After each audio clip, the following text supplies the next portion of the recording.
Good morning friends, welcome in my YouTube channel JE to AE Civils.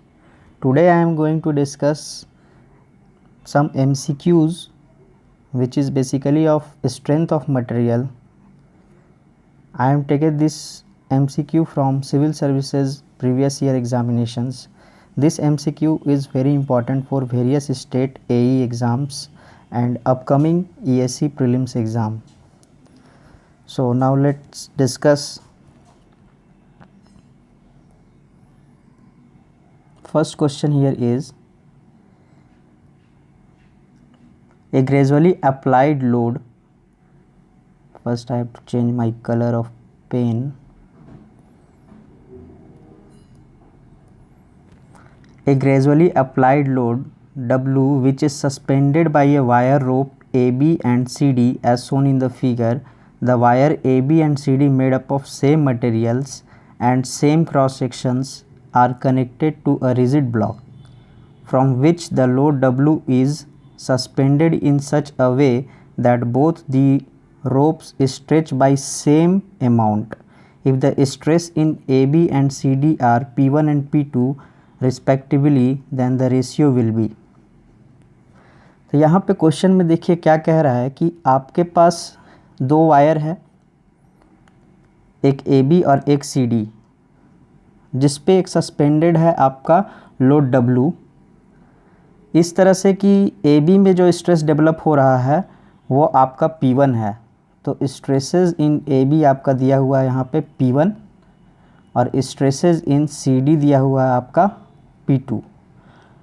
साथ ही साथ हमको question में क्या दिया हुआ है कि जो मटेरियल है वो सेम मटेरियल का बना हुआ है AB और CD, यानी कि हम कह सकते हैं कि मॉडुलस ऑफ इलास्टिसिटी जो AB का है वही मॉडुलस ऑफ इलास्टिसिटी आपका CD का होगा। साथ ही साथ सेम क्रॉस सेक्शन दिया हुआ। सेम क्रॉस सेक्शन का मतलब क्या हुआ कि जो वायर है उसका डायमीटर यानी डाया ऑफ AB जो है वो डाया ऑफ CD के बराबर होगा। हमसे पूछा है स्ट्रेस का रेशियो क्या होगा, यानी कि P1 अपॉन में P2 क्या होगा।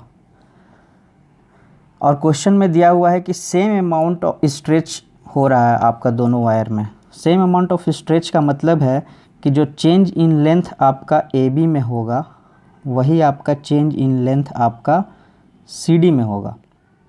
अब फ्रॉम हुक्स लॉ हमको पता है कि stress is directly proportional to strain होता है, तो ये आपका हो जाता है modulus of elasticity into strain. तो जो स्ट्रेस है यहाँ पे P के टर्म में है तो P equal to E into delta L upon में L हम लिख सकते हैं। और यहाँ पे डेल्टा L आपका क्या है, कांस्टेंट है। तो डेल्टा L यहाँ से हम निकालेंगे अगर तो हमारे क्या हो जाएगा PL अपॉन में E। तो यहाँ पे हम वैल्यू पुट करते हैं तो वैल्यू क्या हो जाएगा PAB इंटू LAB अपॉन में E equal to PCD into LCD upon में E कांस्टेंट है, यहाँ पे हम लोग देखे थे ये जो है E आपका क्या है, कांस्टेंट है। तो यहाँ से हम निकाल लेंगे PAB अपॉन में PCD equal to LCD upon में LAB। और LCD कितना दे रखा है आपको 6 और LAB दिया हुआ 4 यानी 6/4, तो ये आपका आ जाएगा 3/2, यानी कि ऑप्शन ए जो है आपका वो करेक्ट है। अब चलते हैं सेकंड क्वेश्चन में। तो सेकंड क्वेश्चन में हमारा जो दे रखा है, two similar round bar A and B are each of 30 centimeter long as shown in the given figure. The ratio of energies stored in the bar A and B. तो UB upon में UA हमको क्या करना है कि calculate करना है। UB upon में UA हमको कैलकुलेट करना है। तो इस क्वेश्चन में U क्या है आपका, स्ट्रेन एनर्जी है। दो बार दिया हुआ था हमारा A और B, दोनों का क्रॉस सेक्शन हमको फिगर में दे रखा है। वेरिंग क्रॉस सेक्शन है आपका, डायमीटर चेंज हो रहा है कुछ सेक्शन पे। हमको दोनों का स्ट्रेन एनर्जी का रेशियो निकालना। तो हम जानते हैं कि एक्सियली लोडेड कॉलम में जो स्ट्रेन एनर्जी होता है वो हम लोग देते हैं half into load into deflection से। और इसको अगर हम और फर्दर वेरीफाई करेंगे तो देखिए पी डेल्टा को लिख सकते हैं पी एल अपॉन में ए ई। तो यहाँ से हमारा जो फॉर्मूला आ जाएगा पी स्क्वायर एल अपॉन में 2AE। ये हमारा स्ट्रेन एनर्जी हो गया। अब स्ट्रेन एनर्जी का रेशियो निकालना है तो हम क्या करेंगे, यूए निकालते हैं। तो यूए जो हो जाएगा आपका, दो सेक्शन है, एक तो ये 20 सेंटीमीटर वाला और एक है आपका 10 सेंटीमीटर लेंथ वाला। तो दोनों सेक्शन के लिए अगर हम लिखेंगे तो जो फार्मूला होगा वो आपका यही फार्मूला लगेगा, पी स्क्वायर L1 अपॉन में 2 इंटू A1E प्लस में पी स्क्वायर L2 अपॉन में 2A2E।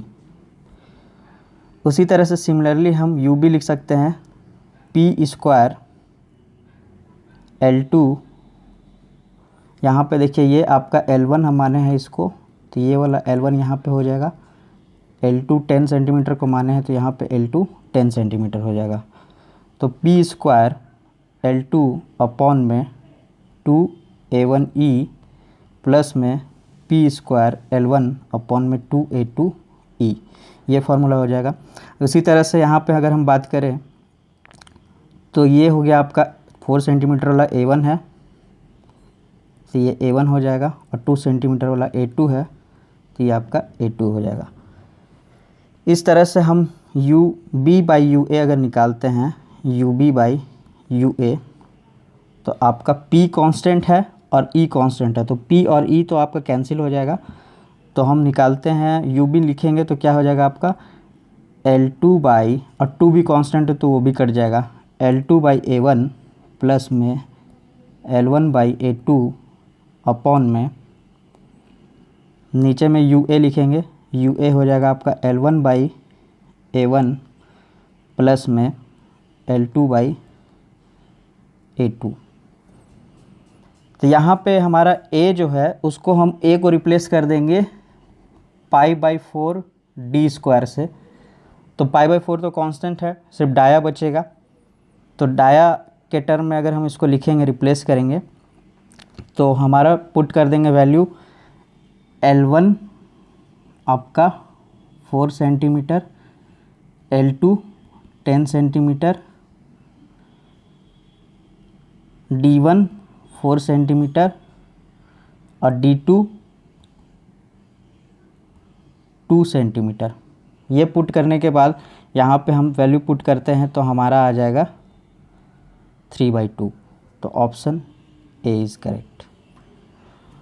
Now moving for the third question.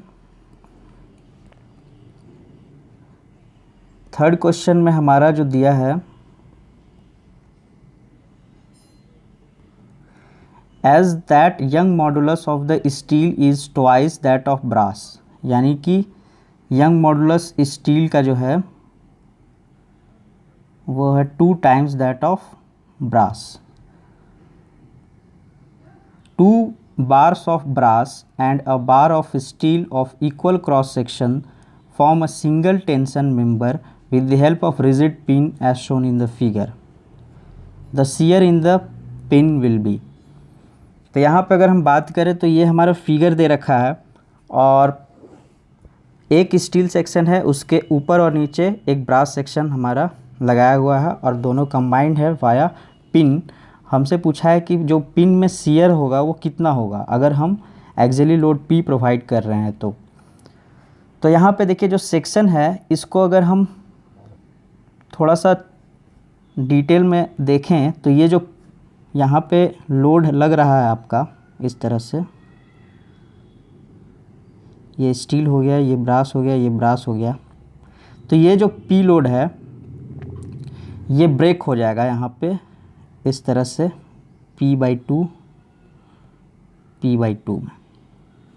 अब फर्दर इसको अगर हम देखते हैं ब्रास को, तो ब्रास जो है हमारा ब्रास, स्टील और फिर से आपका ब्रास, तो जो फोर्सेज होगा P/2 यहाँ पे जो लग रहा था, अब ये P/2 भी फर्दर 2 पार्ट में डिवाइड हो जाएगा। तो यहाँ पे 0.25P, यहाँ पे 0.25P, और यहाँ पे भी 0.25P, और यहाँ पे भी आपका 0.25P। तो ओवरऑल जो फोर्सेस लग रहा है आपका ब्रास में, तो लग रहा है आपका 0.25P, स्टील में लग रहा है आपका 0.5P, और नीचे वाले ब्रास में लग रहा है 0.25P। तो यहाँ पे जो स्टील पिन लगा होगा वो क्या है, बेसिकली आपका डबल शियर में आ रहा होगा, डबल शियर उसमें एक्ट कर रहा होगा। तो डबल शियर में एक्ट करने के कारण जो टोटल लोड है P, तो डबल शियर एक्ट करने के कारण जो आपका शियर डेवलप हो जाएगा वो P/2 हो जाएगा। तो यहाँ पे ऑप्शन आ जाएगा आपका 0.5P। फोर्थ क्वेश्चन में आते हैं। फोर्थ क्वेश्चन है हमारा,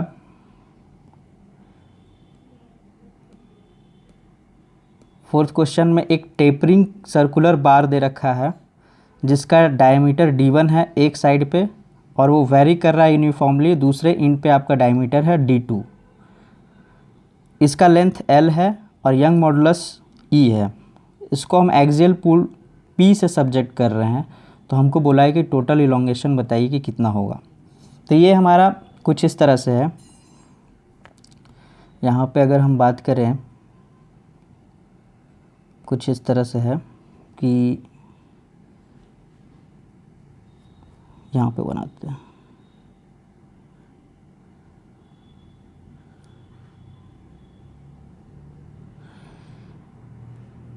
यहाँ पे डायमीटर D1 है इस एंड पे, इस एंड पे डायमीटर D2 है, वेरी कर रहा है, लेंथ L है, और मॉडुलस ऑफ इलास्टिसिटी E है। इसमें हम एक्सियल पुल लगा रहे हैं एक P का। तो हमको बोल रहा है कि टोटल इलोंगेशन बताइए कि कितना होगा। तो इसमें सबसे पहले हम क्या करते हैं कि एक सेक्शन लेते हैं किसी x डिस्टेंस पे, एक सेक्शन लिए dx यूनिट का, dx विड्थ का। तो हमारा इस एलिमेंटल सेक्शन पे हम अगर चेंज इन लेंथ निकालें और उसको अगर हम इंटीग्रेट कर दें 0 to L, तो हमको क्या मिल जाएगा, आपका टोटल इलोंगेशन मिल जाएगा। तो हम dx इलोंगेशन ले रहे हैं, 0 से L इसको इंटीग्रेट करना है, और हमको पता है कि जो इलोंगेशन होता है एक्सियली लोडेड में वो आपका P इंटू dx अपॉन में ax इंटू ई होता है। इसको भी इलोंगेट कर देंगे 0 से L में। अब यहाँ पे जो एरिया है x सेक्शन पे वो क्या हो जाएगा, अगर हम इसका डायमीटर मान लें dx, तो हमारा ax जो हो जाएगा π/4 dx का स्क्वायर हो जाएगा। और dx अगर हम निकालना चाहते हैं तो dx कैसे निकलेगा, तो dx हो जाएगा आपका d1 प्लस में, अब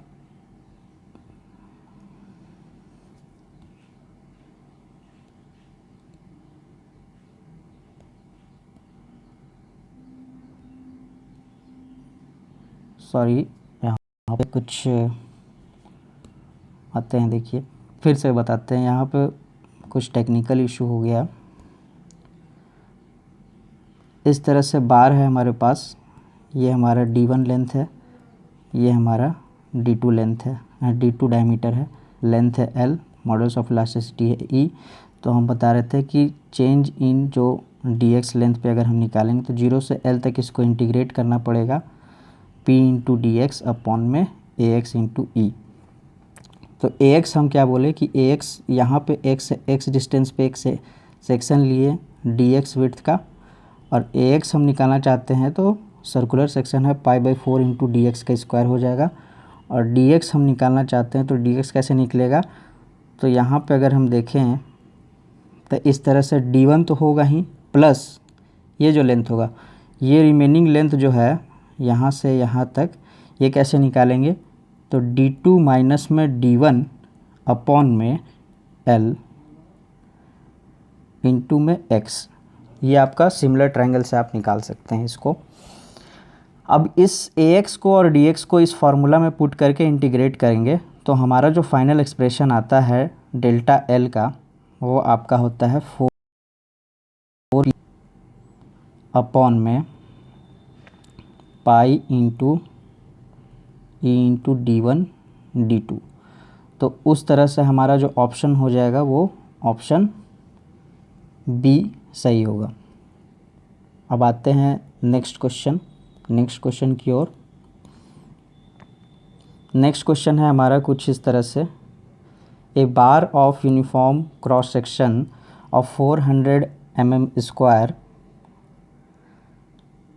loaded as shown in the figure, the stress at the section 11 is। तो 11 सेक्शन पे हमको स्ट्रेस निकालना है कि कितना होगा। एक क्रॉस सेक्शन दे रखा है जिसका 400 mm स्क्वायर एरिया है क्रॉस सेक्शन का, और वेरियस फोर्सेस लग रहे हैं अलग अलग सेक्शन पे। तो हमको सबसे पहले क्या करना होगा, सेक्शन को ब्रेक करके फोर्सेस देखना होगा कि किस किस तरह से फोर्सेस एक्ट कर रहा है हर सेक्शन में। तो यहाँ पे हम इसको ब्रेक किए, 3 पार्ट में ब्रेक किए। यहाँ पे 40 किलो न्यूटन लग रहा था, 40 लगा दिए। 40 यहाँ पे लगा तो इसके अपोजिट में एक रिएक्शन फोर्सेस लगेगा 40 किलो न्यूटन। अब यहाँ पे 40 लगा तो इसका लेंथ हमको दे रखा है कितना, 400 mm का। ठीक है, तो बस यहाँ से आपका क्या हो गया। अब फर्दर आप निकाल सकते हैं, चाहे तो बता देते हैं आपको, निकालने की ज़रूरत नहीं है, ऐसे देख लीजिए। यहाँ पे 40 लग रहा है तो इसके अपोजिट में भी यहाँ पे क्या लग रहा होगा, 40 किलो न्यूटन लग रहा होगा, और साथ ही साथ यहाँ पे क्या लग रहा है, 20। तो नेट रिजल्टेंट जो लग रहा होगा इस डायरेक्शन में लग रहा होगा आपका 20 किलो न्यूटन। तो इस डायरेक्शन में नेट 20 लग रहा है तो इसके अपोजिट में यहाँ पे भी 20 किलो न्यूटन लग रहा होगा। अब 20 इस डायरेक्शन में लग रहा है तो इसका अपोजिट यहाँ पे 20 किलो न्यूटन लग रहा होगा। अब एडिशनल आपका 10 किलो न्यूटन दे रखा है तो टोटल यहाँ पे जो लग रहा होगा वो 30 किलो न्यूटन है, और ये इसके बराबर 30 किलो न्यूटन आ गया, यानी कि आपका ओके है। तो जो सेक्शन 1 है यहाँ पे, इसमें हमको स्ट्रेस निकालना है। तो स्ट्रेस हमको पता है कि लोड अपॉन में एरिया होता है। लोड आपको पता है कि 40 किलो न्यूटन है, और एरिया आपको दिया हुआ है 400 mm स्क्वायर का। तो अगर इसको न्यूटन में चेंज करें तो 40 इंटू 10⁻³ अपॉन में 400 mm का स्क्वायर। तो यहाँ से आपका जो टोटल स्ट्रेसेस आएगा 100 न्यूटन पर mm स्क्वायर का आएगा, यानी कि ऑप्शन बी आपका करेक्ट है। अब आते हैं नेक्स्ट क्वेश्चन 6 नंबर पे। 6 नंबर पे जो क्वेश्चन है आपका, in a given figure the wire ABCD made up of same material and are used to suspend a rigid block to which the gradual load W is applied in such a way that both the wire get stressed by the same amount. If the stresses in the wire AB and CD are sigma 1 and sigma 2, then the ratio of sigma 1 and sigma 2 is respectively। Same उसी type का question है जो हम लोग पहले देखे थे। तो यहाँ पे हम डायरेक्टली आपको बता देते हैं कि जो हमारा सेम स्ट्रेचेज है, मतलब कि आपका क्या है, डिफ्लेक्शन बराबर होगा। तो डिफ्लेक्शन जो है आपका AB वो डिफ्लेक्शन CD के बराबर होगा, और ये क्या होता है आपका सिग्मा इंटू L अपॉन में E। तो यहाँ से हम निकाल लेंगे, तो सिग्मा 1 इंटू L1 अपॉन में E equal to sigma 2 into L2 upon में E कैंसिल हो जाएगा। तो यहाँ से आपका sigma 1 by sigma 2 equal to L2 by L1 that is 6/3, ये हो गया आपका 2 आंसर हो जाएगा इसका। अब 7th नंबर क्वेश्चन पे आते हैं। 7th नंबर क्वेश्चन हमारा ये है, इसमें बोला है क्या कि what is the value of stresses at the base CC for the bar shown in the figure given below. इस तरह से आपका बार है, यहाँ पे आपका CC सेक्शन है, यहाँ पे आपका स्ट्रेस का वैल्यू बताना है कि क्या होगा। एक लोड लग रहा है P1 20 किलो न्यूटन का, और फिर आपका एक लोड लग रहा है 25 किलो न्यूटन का। दोनों एरिया दे रखा है 1000 mm स्क्वायर, और आपका A2 दे रखा है 1500 mm स्क्वायर।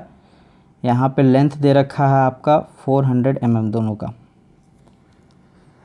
अगर हम बात करें बेस सी पे, तो सी पे जो लोड लग रहा होगा, टोटल लोड का बात करें तो total load at base C C, total load क्या लग रहा होगा आपका P1 plus P2 that is 20 plus 25 that is 45 kilo newton का लोड आपका बेस पे लग रहा होगा।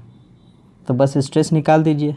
तो स्ट्रेस एट सी सी आपका क्या हो जाएगा, sigma C C equal to, हमको पता है लोड अपॉन में एरिया स्ट्रेस होता है, लोड आपका पता है 45 किलो न्यूटन, इसको न्यूटन में चेंज करिएगा तो 1000 से मल्टीप्लाई करना होगा, और जो क्रॉस सेक्शन एरिया आपका सीसी का दे रखा है वो 1500 mm का स्क्वायर दे रखा है। तो यहाँ से हम कैंसिल कर देंगे 0 0, 15 से आपका 3 बार में कट जाएगा, ये आपका आ जाएगा 30 न्यूटन पर mm स्क्वायर, यानी ऑप्शन डी आपका करेक्ट है। अब आते हैं हम क्वेश्चन नंबर 8 पे। क्वेश्चन नंबर 8 पे कह रहा है कि एक सिंपली सपोर्टेड बीम है जो कि स्पैन L का है, जिसको कि हम यूनिफॉर्मली वेरिंग लोड वहाँ पे ऐड कर रहा है सिंपली सपोर्टेड बीम में, W1 per unit length intensity A पे और W2 per unit length intensity B पे। तो जो शियर फोर्स है एट सपोर्ट B पे वो क्या होगा, ये हमको निकालना है। तो सबसे पहले देखिए इस तरह से कुछ आपका केस है, ये आपका सिंपली सपोर्टेड बीम है, एंड A है, एंड B है, इस तरह से आपका यूडीएल एक्ट कर रहा है। यहाँ पर W1 लोड इंटेंसिटी है और यहाँ पे आपका W2 है। तो सबसे पहले हमको क्या करना है कि शियर फोर्स निकालना है सपोर्ट B पे। शियर फोर्स जो B पे आपका होगा वो बेसिकली क्या होगा, आपका रिएक्शन होगा जो आपका B पे लग रहा होगा। तो शियर फोर्स एट B हमको कैलकुलेट करना है। तो कैसे करेंगे, तो सबसे पहले हम क्या करेंगे कि A के अबाउट मोमेंट ज़ीरो करेंगे ताकि हमारा जो है रिएक्शन एट B निकल जाए, क्योंकि A क्या है आपका एंड सपोर्ट है, सिंपली सपोर्टेड एंड पे आपका मोमेंट क्या होता है, ज़ीरो होता है। तो हम कैसे करेंगे मोमेंट ज़ीरो, यहाँ पे देखिए इस तरह से सेक्शन को हम डिवाइड कर दिए, यहाँ पे जो लोडिंग इंटेंसिटी होगा ये आपका W2 माइनस में W1 होगा। तो अब हम मोमेंट निकालते हैं, मोमेंट एट ए। तो एक तो यहाँ पे क्या होगा आपका VB लग रहा होगा, और ये जो लेंथ दे रखा है ये आपका लेंथ दिया हुआ है कितना, L लेंथ। तो मोमेंट एट ए हम क्या करना है, हमको ज़ीरो करना है, या फिर हम कर सकते हैं clockwise moment equal to anti clockwise moment, ये भी कर सकते हैं। तो एंटी क्लॉकवाइज मोमेंट जो होगा वो रिएक्शन B के कारण होगा A पे, किस डायरेक्शन में, VB इंटू में L, और क्लॉकवाइज मोमेंट A पे जो लग रहा होगा वो UDL के कारण लग रहा होगा, UDL और प्लस जो आपका UBL है। हम इसको ब्रेक किए हैं लोड इंटेंसिटी को। तो सबसे पहले हम UDL के कारण मोमेंट निकालते हैं A पे। तो UDL क्या है आपका W1 इंटू L इंटू में L/2, क्योंकि टोटल लोडिंग आपका सेंटर पे एक्ट कर रहा होगा तो L/2 डिस्टेंस ले लिए। तो पहला केस तो ये हो गया आपका। अब सेकेंड वाला जो आपका ट्रायंगल है ये वाला, इस ट्रायंगल के कारण हमको अब क्या करना है, मोमेंट निकालना है A पे। ये भी क्या है, एंटी क्लॉकवाइज डायरेक्शन में। तो कैसे करेंगे, सबसे पहले हम इस ट्रायंगल का एरिया निकालेंगे और उससे फिर सेंट्रोइडल डिस्टेंस से हम A का डिस्टेंस से मल्टीप्लाई कर देंगे तो हमको मोमेंट मिल जाएगा। तो जो एरिया होगा वो आपका क्या होगा, हाफ इंटू W2 माइनस में W1 इंटू L, ये हो गया एरिया, और इंटू में जो सेंट्रोइडल डिस्टेंस होगा यहाँ पे कहीं लग रहा होगा, तो सेंट्रोइडल डिस्टेंस जो होगा ये आपका कितना होता है, यहाँ से 2/3 L होता है। तो इंटू 2/3 L, इसको जब हम सॉल्व करेंगे तो सॉल्व करने के बाद हमको क्या मिलेगा,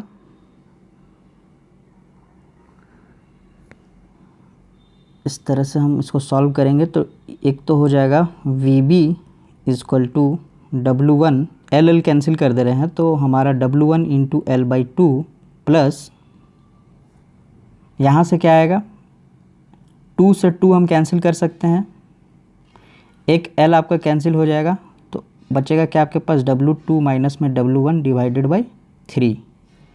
तो बस इसको सॉल्व करना है तो W1 वाला कांस्टेंट कॉमन ले लेते हैं तो L/2 माइनस में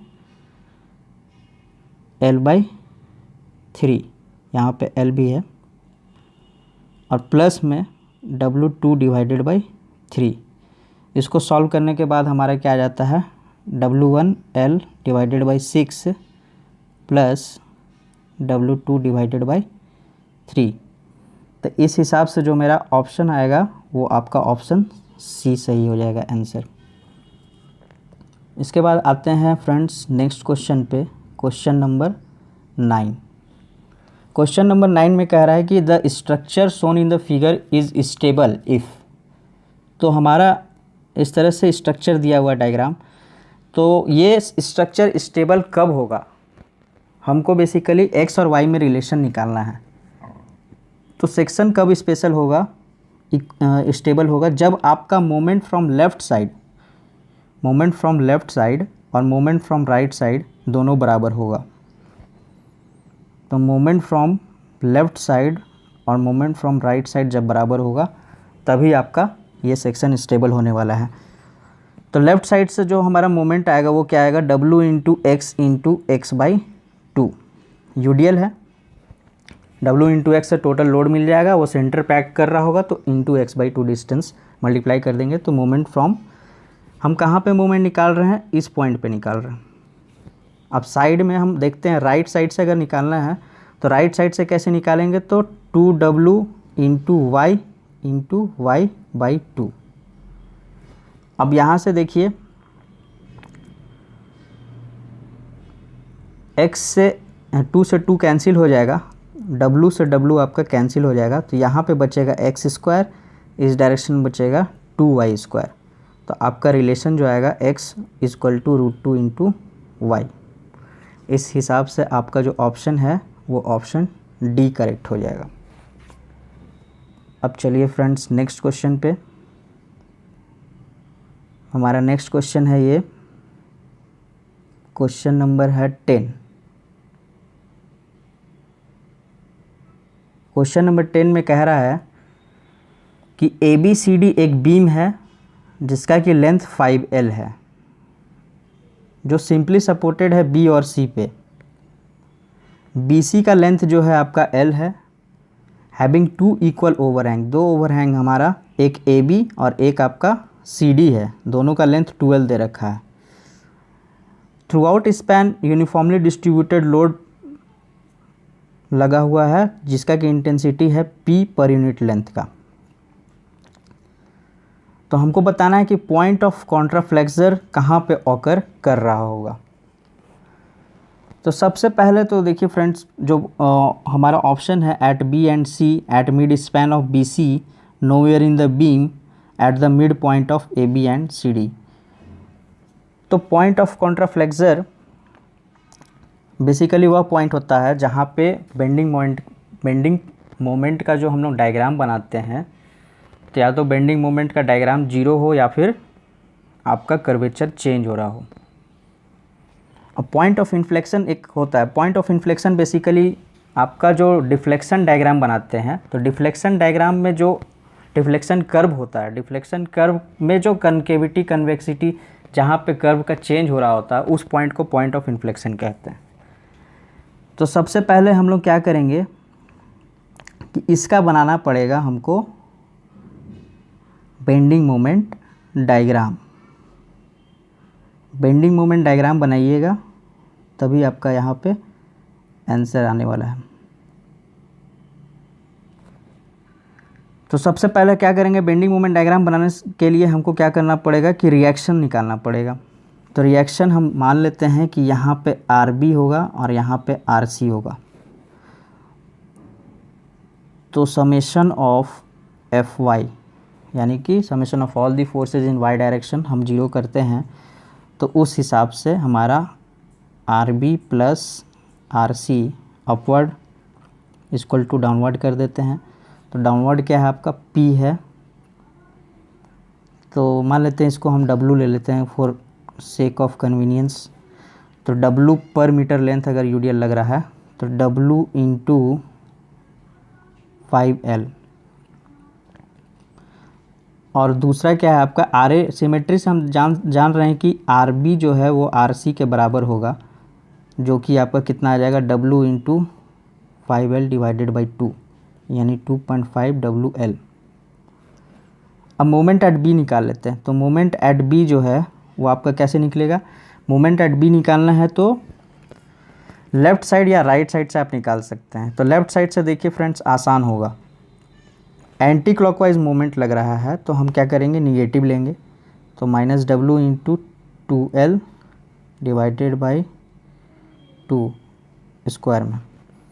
तो यहाँ से हमारा जो आएगा -2WL², ये हमारा मोमेंट एट बी आ जाएगा। तो ये क्या है आपका नॉट इक्वल टू 0 है।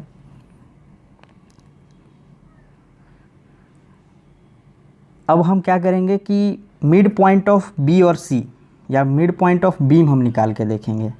तो मिड पॉइंट यानी पहला ऑप्शन तो रिजेक्ट हो गया, point of contraflexure will occur at B and C, ये तो नहीं होगा क्योंकि आपका बी पे आपका मोमेंट 0 नहीं आया। साथ ही साथ अगर मिड पॉइंट पे हम देखें तो मिड पॉइंट पे मान लेते हैं हमारा कुछ सेक्शन ई है, तो ई पे अगर मोमेंट निकालना चाहते हैं हम तो कैसे निकालेंगे, या तो लेफ़्ट साइड या तो राइट साइड। तो राइट साइड से निकालते हैं फ्रेंड्स। तो R C into L by 2, ये क्या है आपका इस तरह से मूवमेंट हो जाएगा।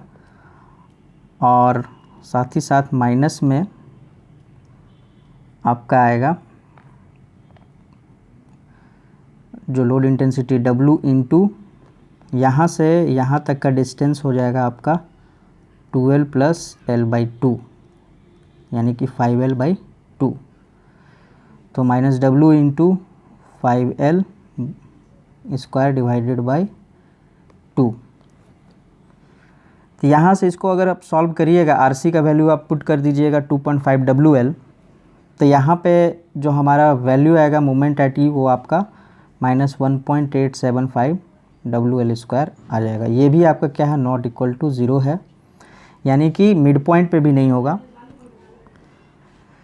तो जो दो बेंडिंग मोमेंट आपका हम कहाँ कहाँ निकाल के देख चुके, हम निकाल के देख चुके बी पे और मिड स्पैन पे निकाल के देख चुके। तो ये भी ऑप्शन जो है आपका रिजेक्ट हो जाएगा।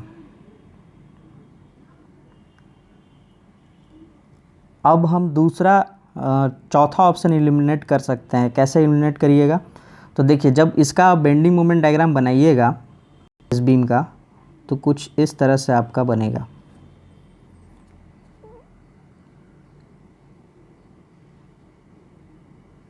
इस तरह से तो हमको दिख रहा है कि यहाँ पे जो बेंडिंग मोमेंट डायग्राम है ये ए और ए बी के बीच में और सी डी के बीच में भी 0 नहीं हो रहा है, यानी कि हमारा डी ऑप्शन भी रिजेक्ट हो गया। तो हमारे पास जो बचा ऑप्शन सी, तो ये ऑप्शन जो है आपका करेक्ट हो जाएगा। तो ये कुछ MCQs क्वेश्चन थे फ्रेंड्स। आगे और भी MCQ के लिए चैनल को सब्सक्राइब करें। Thank you.